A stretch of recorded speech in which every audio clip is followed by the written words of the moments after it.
السلام علیکم دوستو، آج کا واقعہ ہے موت کا آخری پل۔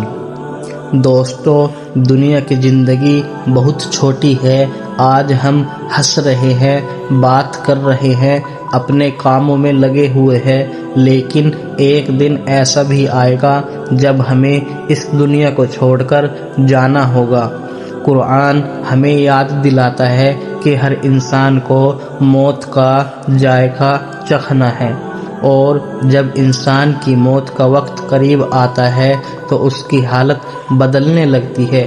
پہلے جو انسان اپنے پریوار کے بیچ بیٹھا ہوتا ہے، اچانک اسے کمزوری محسوس ہونے لگتی ہے، اس کی سانسیں بھاری ہونے لگتی ہے، آنکھوں کی روشنی کم ہونے لگتی ہے، گھر والے اس کے آس پاس کھڑے ہوتے ہیں، کوئی دعا کر رہا ہوتا ہے تو کوئی رو رہا ہوتا ہے، لیکن اس وقت انسان کو ایک ایسی چیز دکھائی دیتی ہے جو وہاں موجود کسی اور کو دکھائی نہیں دیتی۔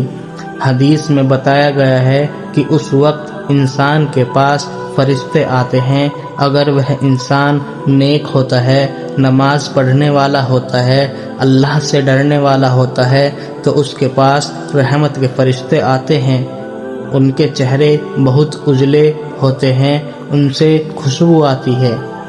وہ فرشتے اس انسان سے کہتے ہیں، اے پاک روح، اللہ کی رحمت اور مغفرت کی طرف نکل آ۔ یہ سن کر مومن کی روح کو سکون ملتا ہے۔ اس کی روح ایسے نکلتی ہے جیسے پانی کا قطرہ مشک سے آسانی سے نکل جاتا ہے۔ لیکن اگر انسان گناہوں میں ڈوبا ہوا ہو، نماز چھوڑتا رہا ہو، لوگوں کا حق مارتا رہا ہو، تو اس کے پاس عذاب کے فرشتے آتے ہیں۔ ان کے چہرے سخت ہوتے ہیں۔ وہ کہتے ہیں، اے گندی روح، اللہ کے غصے اور عذاب کی طرف نکل آ۔ اس سمے اس انسان کا دل ڈر سے کانپنے لگتا ہے۔ وہ دنیا کو چھوڑنا نہیں چاہتا، وہ چاہتا ہے کہ اسے تھوڑا اور وقت مل جائے، لیکن اس سمے کوئی بھی انسان موت کو ٹال نہیں سکتا۔ اسی وقت انسان کو اپنی پوری زندگی یاد آنے لگتی ہے۔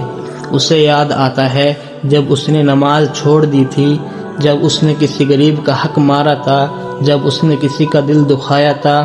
وہ سوچتا ہے، کاش میں تھوڑا اور جی لیتا، کاش میں توبہ کر لیتا، کاش میں اللہ کے راستے پر چل پڑتا، لیکن اس وقت بہت دیر ہو چکی ہوتی ہے۔